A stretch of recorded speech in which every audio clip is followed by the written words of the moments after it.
Hello friends, it's Greg here again on the Blue Feather Ephemera channel. I have an eBay store by the same name where I sell vintage magazine print advertising. Each week I make a video to show you what's sold in the store. I'm excited about this week. I'm going to show you that those international sales continue to trend. We're going to look at a couple of ads that you've seen before, and we're going to take a look at a whole new type of product that you've never seen sold from my store before. It's going to be fun. So let's get into those ads.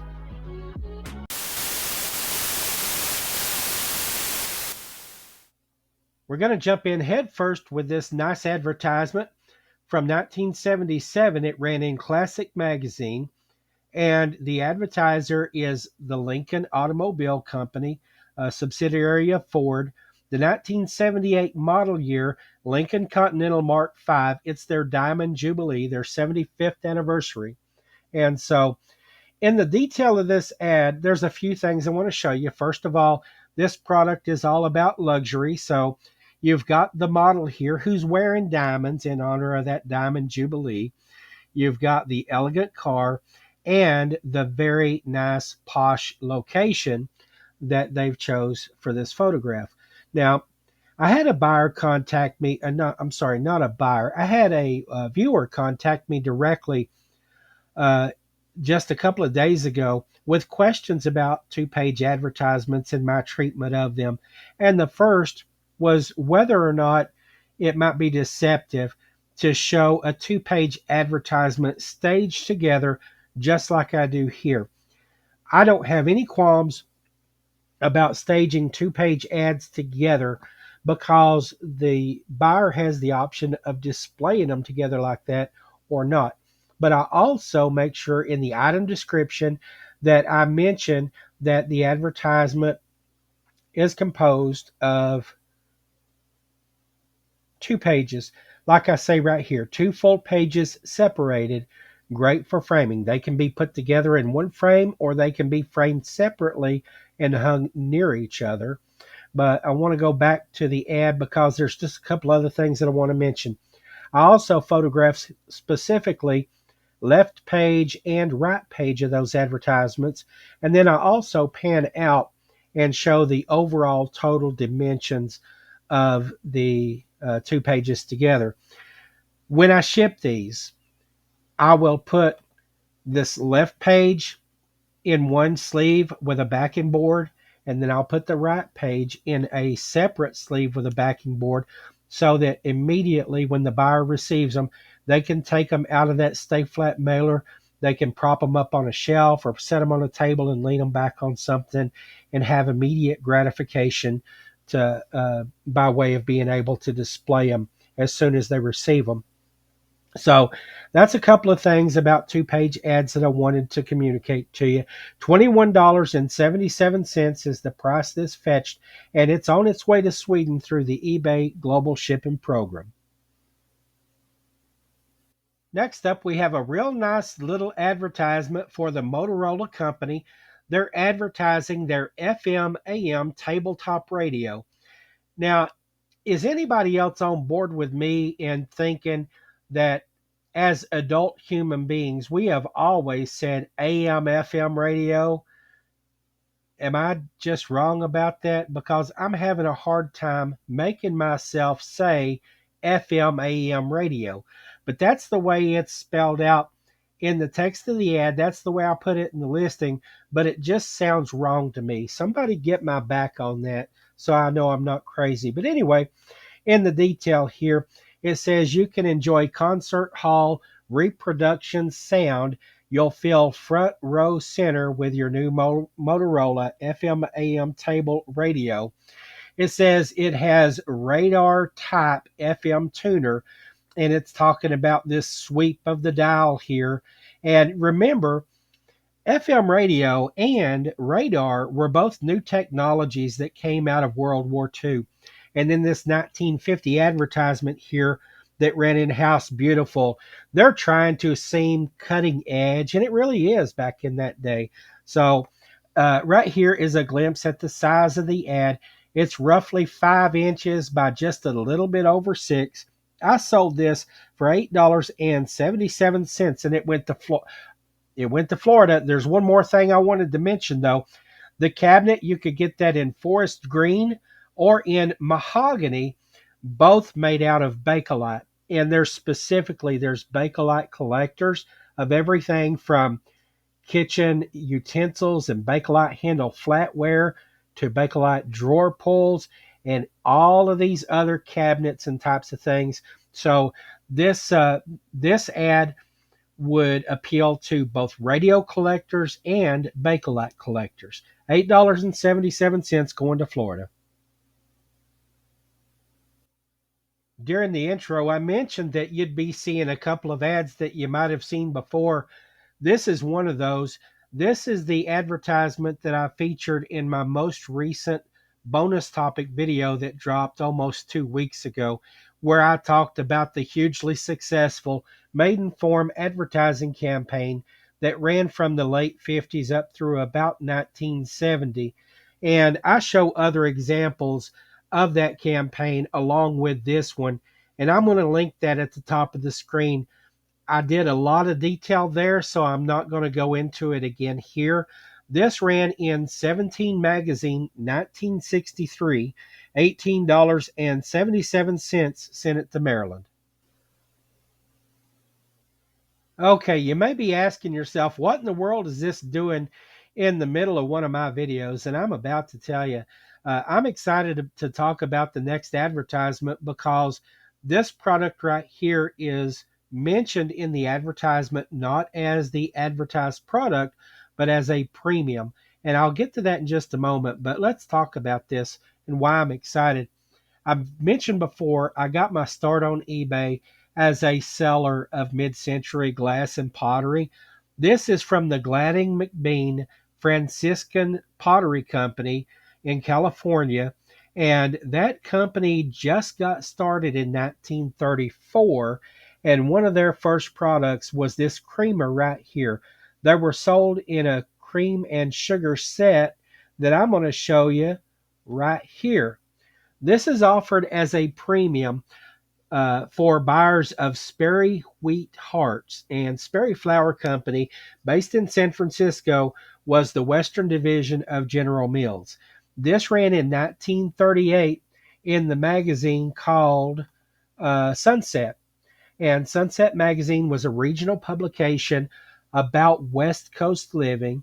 And I believe it's still in print today, but it's sort of morphed into a national publication about outdoor living at home. They talk about a lot of porch and patio stuff, things for the yard, designs for pergolas and gazebos and porch furniture and that kind of thing. That's what they do these days. But the Sperry Flour Company is showing off these premiums that you can order if you send in some things here. It says enclosed 50 cents and a grocer's sales slip showing the purchase of one package of wheat hearts. So you could mail in and get that creamer and sugar right there. $14.77 was the price I charged for this ad. It's going to California. Here's a fun advertisement from 1972. This ran in Boating Magazine, and the product here is a 1.2 horsepower, 8.5 pound, $100 outboard motor. And in the detail of the ad here, it says that if you own a Snark or a Sunflower, it's the perfect motor for those. Now, I have no idea what a Snark is, but a Sunflower, I remember from another advertisement that I listed, was just about the tiniest little sailboat that it was possible to sit in. Tiny little thing. This little motor would be great to put on a canoe or a john boat or any other kind of little boat. And it says that they are based in Island Park, New York, and they have a production factory at Chicopee Falls. That may be why I sent this advertisement back to New York for $16.77. This image is so visually interesting, I chose it to put on the thumbnail for this video. This is a fella who is practicing the sport of falconry, also called hawking, And the product here is a jacket made by Fox Nap. That's the brand. And they make their jackets out of DuPont Dacron fabric.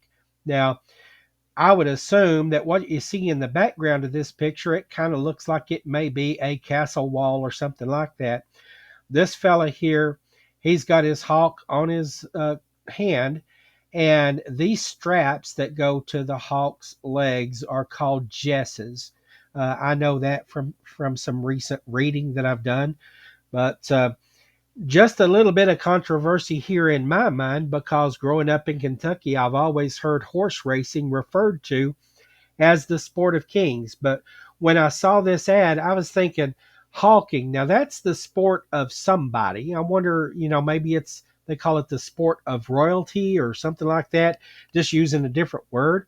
But when I looked it up online, I saw it's also referred to as the sport of kings. So I'm just curious. If you've heard of the sport of kings, do you think horse racing or hawking? I'd be interested to know. This ad sold for $18.77 from True Magazine 1960. It's on its way to Pennsylvania. From Motor Magazine 1956, the advertiser here is Vapor Heating Corporation, and what they were selling was an appliance that cleans with steam under pressure, and they sell it two different ways. You can get a fixed unit. It would be in a location you would have to bring the parts or whatever needed to be cleaned to the machine, or they could mount it on wheels and you could roll it around your garage and your plant or your factory, wherever you're going to use it. This is something most of us would never see unless you're a mechanic or a machinist or a maintenance worker of some kind, where you use lubricants and greases and things like that that tend to get all gummed up. I sold this ad for $14.77 and it went to Illinois. Here's the other advertisement that I think maybe you've seen before. If you've watched the channel early on, back in the spring is when I reviewed an ad that was either identical or very, very similar to this that ran in the Quartermaster Review magazine.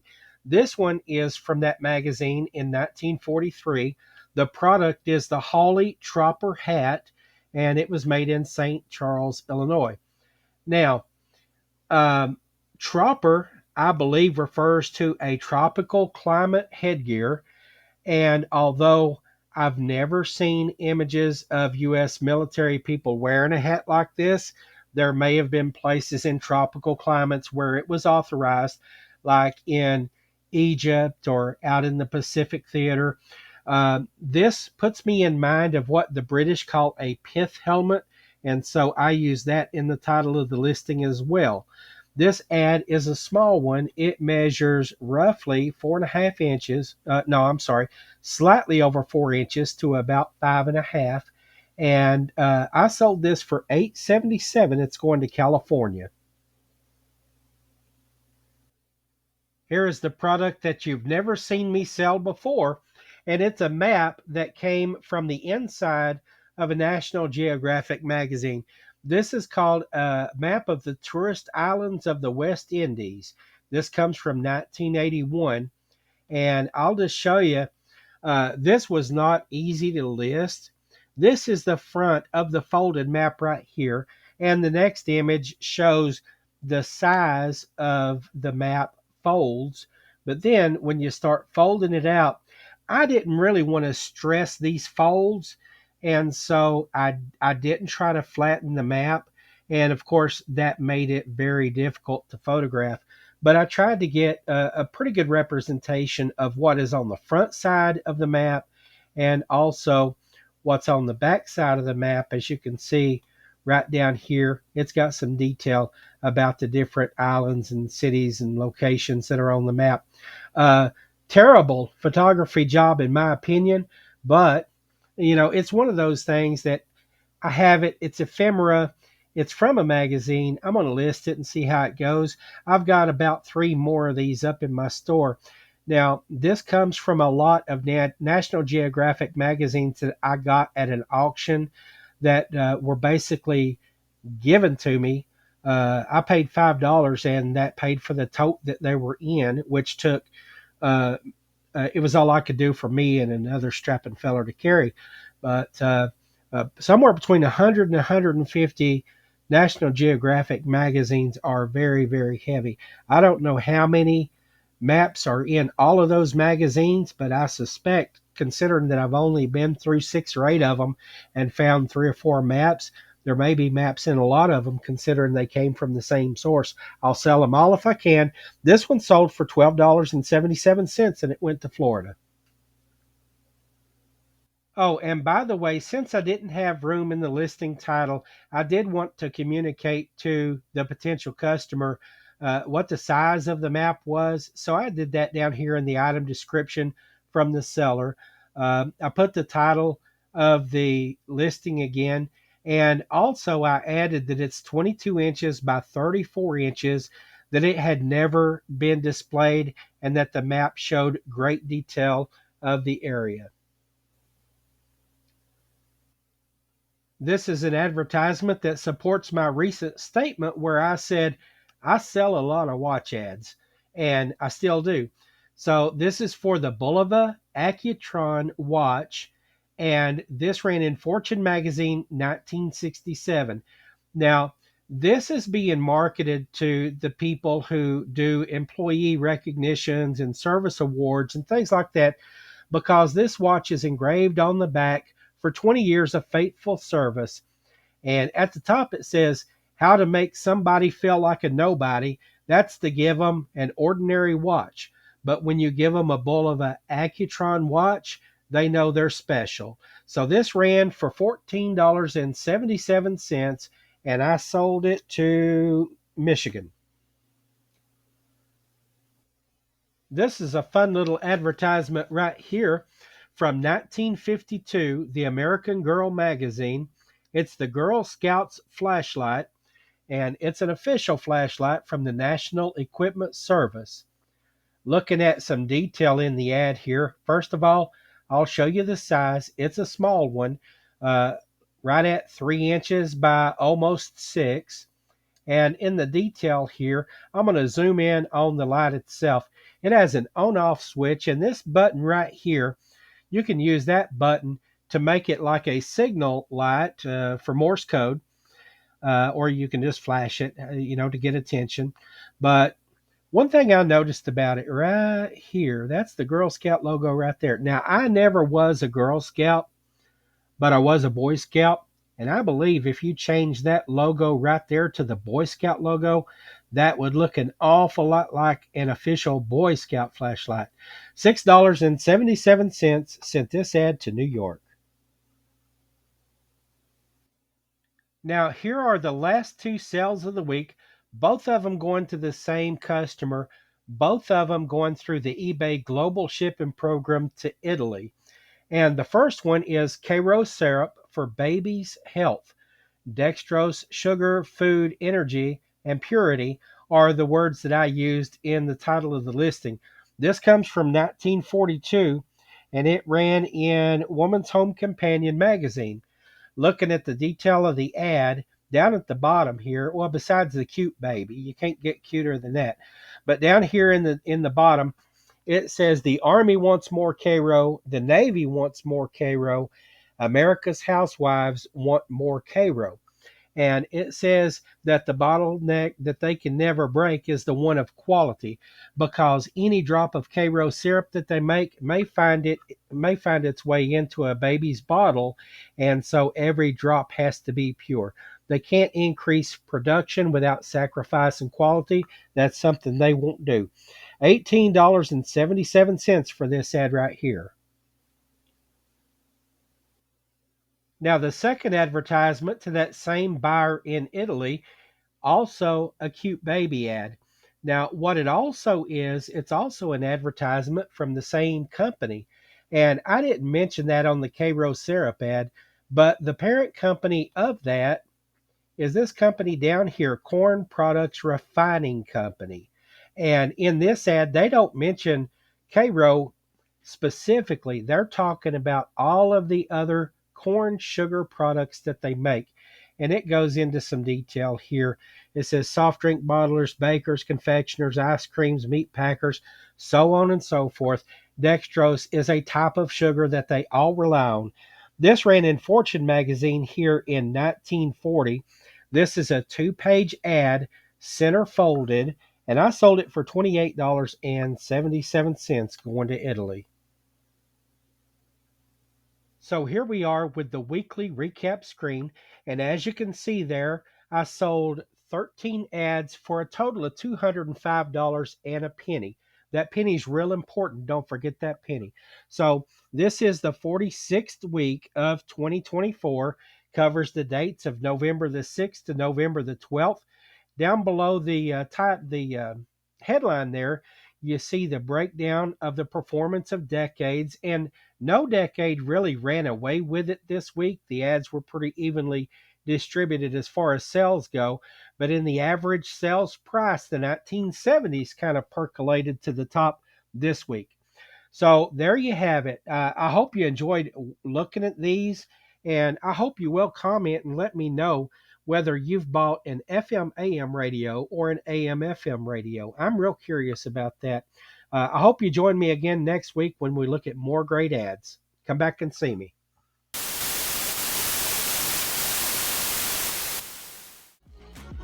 If you enjoyed this video and you want to see more content like this, there's several simple ways that you can support the channel. First of all, hit the like button. It just takes a moment. Second, if you have friends that you think would enjoy the content, go down below and send them a link to the channel. Also, leave a comment. I'd love to hear from you, even if it's just a friendly hello.